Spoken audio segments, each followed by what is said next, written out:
So here we go with the fourth chapter. It's the third fact. Willpower and control and all that mess. Yes, of course, there's a picture. It's a picture of somebody's willpower not having a real good probability of success. The myth of Sisyphus. It has a quote under it.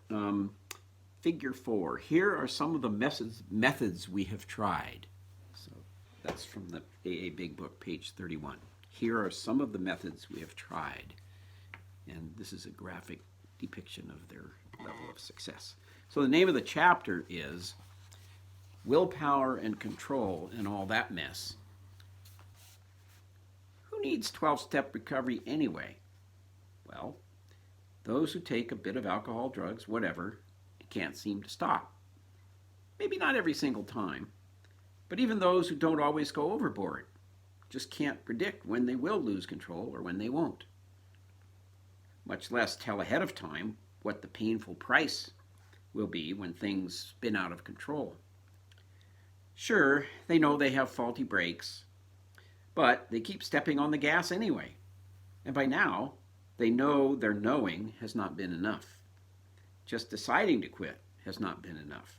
Finally, they know they will keep crashing, and the crashes will only get worse, that is, until something helps them stop and stay stopped.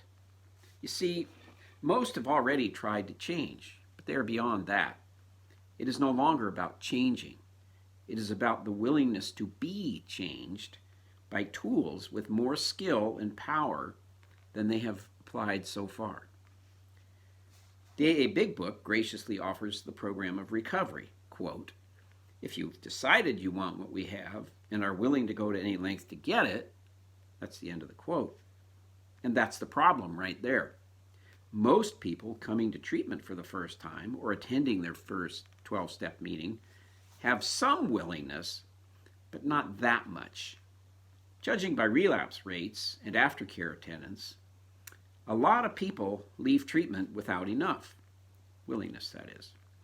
The reality of this disease is that so many have to live for so long in a kind of purgatory, a personal hell between having the first clue there is a problem and becoming emotionally capable of making that decision above to take certain steps. It turns out that nobody gives him or herself willingness. So where does the willingness to pick up those 12-step tools and embrace the work of recovery come from? That is what this whole book is about. And this particular chapter tackles the archenemy of all self-respecting egos and the two most threatening words of step 1. Step 1, of course, is we admitted we were, first word, powerless over alcohol, drugs, whatever, and that our lives had become, and this is the second word, unmanageable. Powerless. Unmanageable. Yuck! People who work at 12-step recovery wear these two words like a pair of custom-made shoes. What they feel in these shoes seems to fuel their willingness to step into the work and keep stepping. But is there a way to make sense of what they actually see and feel about willpower? Is it possible to lay it out for someone who struggles with the concept of powerlessness? Someone who maybe thinks it's bunk or a slap in the face even. Someone like you, perhaps? They say a picture is worth 1,000 words, which is the first of a string of cliches this chapter will serve up. Not only that, I'm going to use words to paint the picture. Okay, I've got 3 of them for you. Might as well start with the one from the Big Book and juice it up a little. You may know about the jaywalker. He likes to jump in front of streetcars, gets hurt, but keeps doing it. He does this dance in chapter 3, right after that whiskey and milk, wishful thinking relapse, and just before the cocktail before dinner, wishful relapse. Bill W. and his fellow authors use this odd compulsion to draw out the insanity of taking the first drink, drug, whatever. I mean, they're just talking about drinking. What they do not do is develop this particular addict's view of his own insanity. In their version, he never gets it. They make no effort to catalog his efforts to control his problem. Maybe selecting uphill trolleys only, 30 minutes of hot yoga to warm up, using a pogo stick. Nor do they list his tricks to abstain, avoiding San Francisco, pledging a week's pay to the trolley museum if he ever does it again, wearing 10-pound ankle weights. And what does he see in his own failure to control or abstain? What does he think and feel about his seemingly inevitable doom? Might he think, quote, I am powerless over my compulsion to jump in front of streetcars, and my life is unmanageable. More to the point, what would that reveal about step one? Let's see what we've got here. A series of enjoyable experiences, the adrenaline rush of dodging the clattering trolley, out jumping it and outsmarting it. Whee! A series of painful experiences, fractures, sprains, bruises accompanied by medical bills and missed work. A growing awareness that he is doing it to himself. A series of attempts to keep the high and get rid of the suffering. But all he gets is more pain. When that does not work, a series of attempts to abstain from the behavior, but a mysterious inability to do so. All that is missing is the thought before he jumps to his doom, I'll just do it one time, or I wasn't that bad. Unless he was miffed about his wife's tone that morning, or maybe his team lost, and he said, F it, and he dashed to his final amputation. Have I mentioned yet that step one is misleading? If not wrong, about one thing, just one. Never mind, I am old enough to have earned the right to repeat myself. Decide for yourself whether I have earned the right to say that even a sacred cow can make poo-poo. The point is that alcohol is just a bunch of wet stuff sloshing around in a can or a bottle or a keg. Cocaine was just hanging out on a tree before getting picked and powdered and shipped up your nose. Poppies were soaking up sun and feeding the bees. Porn sites and slot machines wait without sound or breath. Oreo cookies may call to us from the cupboard, but they can't launch from there. We have to provide the hands and the feet, and the power that compels us to grab our fix dwells in the murky gray coils of our own brains. It pretends to be a need. It fibs to our prefrontal something or other, you know, the part of the brain that actually knows better and watches in horror as we destroy ourselves. This power takes us over as surely as Beatlemania flooded teenage brains back in the day. They, those young girls, were literally peeing themselves in mob ecstasy at concerts where no one could hear the music, least of all the Beatles. Alcoholics, drug addicts, gamblers, codependents, overeaters, porn addicts, all of us, if we are powerless over anything, it is not alcohol or drugs or whatever. It is the craving. It is the craving, without which this using behavior would disappear at the first sign of suffering, like any sensible rat as the ship starts to sink. 2 points here. The obvious one, we are powerless over the craving inside us, not something waiting on a shelf or in the dope man's pocket. And the not so obvious one, we don't wolf down the powerless enchilada in one bite. It takes years, usually decades, to get from the first addictive pleasure to the last addictive truth, the 8th one. To swallow and digest the last bite of the last piece of the willingness pie. Trust me, Mr. Craving would not have it any other way. He is not your friend. Imagine reaching in a cookie jar and pulling out a dry dog turd. Whoops, I got out of the camera's range here. Not only do you sink your teeth into it, much to your distaste and that of anyone you kiss, But you also see what you did that caused such unlovely breath. You decide to never do that again, and then one day you think, it wasn't so bad. Maybe I'll get a real cookie this time. Reaching in the cookie jar, this time, I repeated this time, you hope for relief, a cookie, rather than disgust, a dog turd. I forgot to mention that for years the cookie jar had wonderful fresh homemade cookies, Grandma's secret recipe. But then they were just store-bought, and then they were stale, then moldy.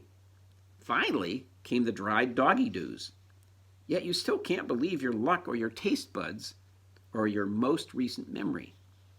After a day or two, the early memory of those steaming homemade cookies is still so vivid. But the shitty kissing memories seem to fade. You just can't seem to learn from them. Doggy Doo Anonymous? What for? You can do anything you set your mind to. Besides, nothing could get you to reach back in that cookie jar now. And what will it mean to get it? It will mean realizing that your hand goes in the cookie jar of its own volition, and you can't stop it from doing so on your own. And your life will be dog shit if you cannot get help to stop yourself. The AA jaywalker and that nasty cookie jar. 2 cliches down, 1 to go. What neither the jaywalker nor the dry doggy do give you is the practical meaning of, quote, unmanageability.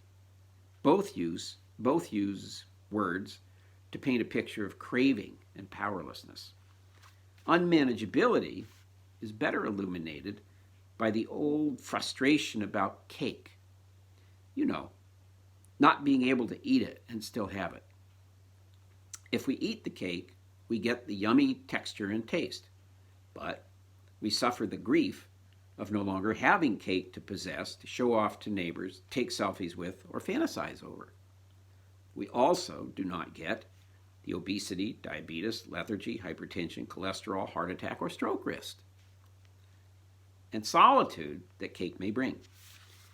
If we don't eat it, we suffer the desperate anxiety that arises when a, quote, need, unquote, is not met. It is called craving. And it lies more glibly than a snake oil salesman promising to torture us forever unless we eat that freaking cake right now. Yes, I'm assuming our cake, no cake hero is addicted to the treat. The choice is clear. I can pursue a craving and satisfy it for as long as the pleasure lasts and pay the price, or I can endure the suffering of craving for as long as it lasts and be free of obesity, diabetes, lethargy, hypertension, and so on. I can have the cake of my addiction with whatever pleasure and suffering it brings, or I can have freedom from the suffering and endure the pain of abstinence. Not both. Wife or bottle, job or drugs, cookies or eyesight, career or porn, casino or mortgage. Simple enough. But the suffering from craving itself, threatening to be endless, may seem like it is just too much. It seems like a moat full of crocodiles between any addict and abstinence. One filled with snaggletooth crocs that love flesh even more than we love alcohol, drugs, whatever it is we love. The AA Big Book spells it out clearly. If, when you honestly want to, you find you cannot quit entirely, meaning permanently, or if when drinking you have little control over the amount you take, you are probably alcoholic. They don't say can't ever control or quit for a while. They are just talking about a pattern over time. Even more simply, quote, this is the baffling feature of alcoholism as we know it. This utter inability to leave it alone, no matter how great the necessity or the wish. Not being able to quit when you really see what you will lose? When you really want to? And when this hits you with a force that only long-fought reality can have, you don't quibble. I should reread that. And when this hits you with the force, a force that only long-fought reality can have, you don't quibble.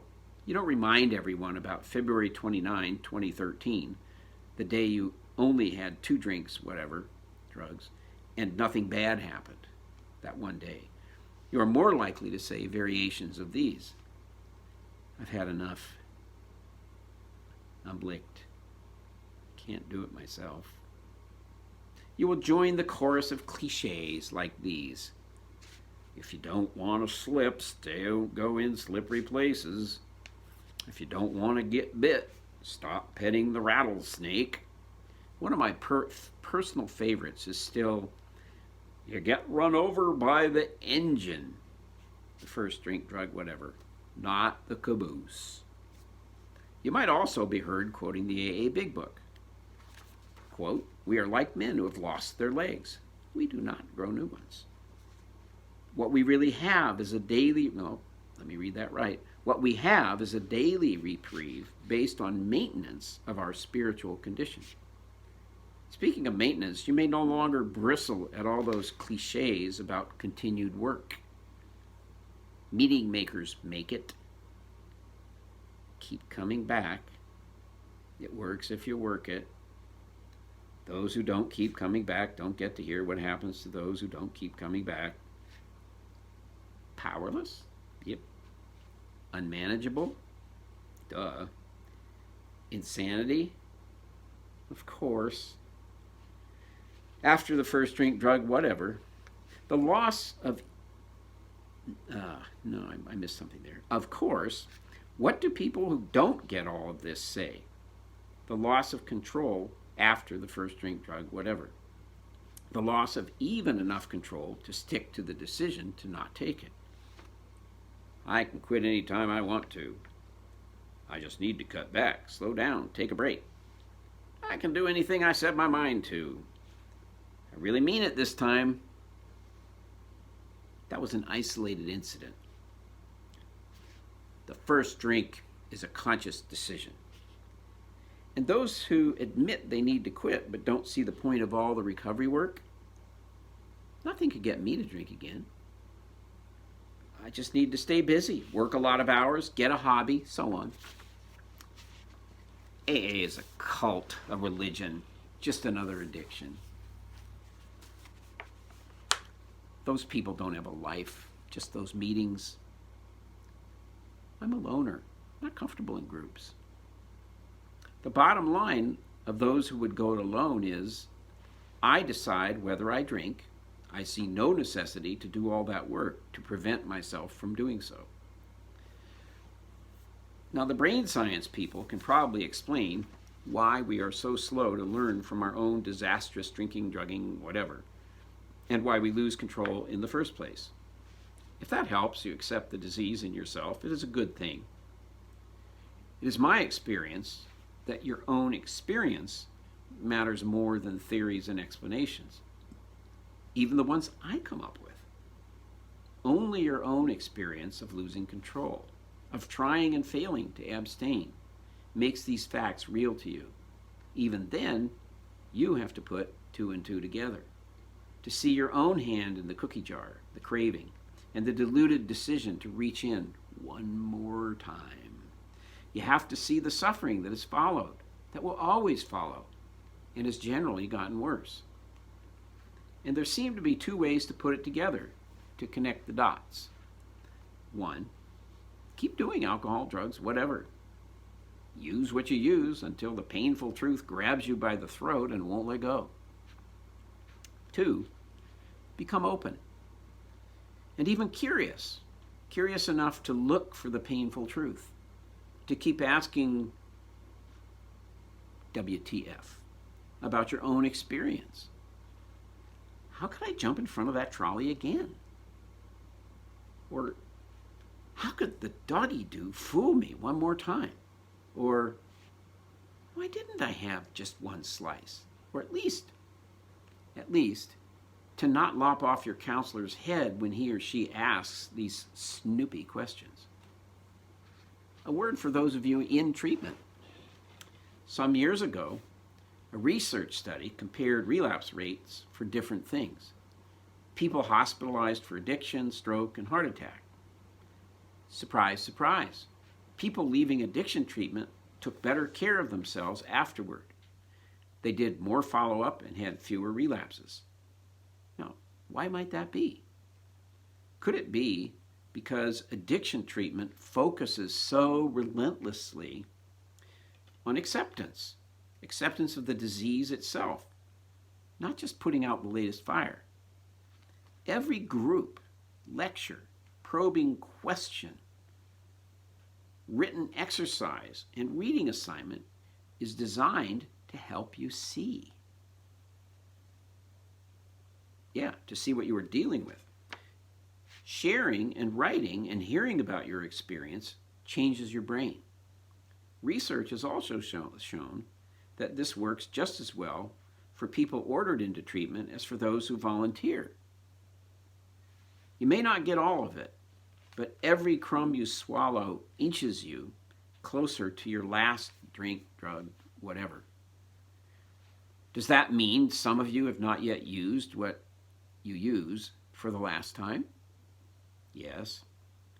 And will some of you who read this book die of your addictions before you get it? We don't call addiction a disease for nothing.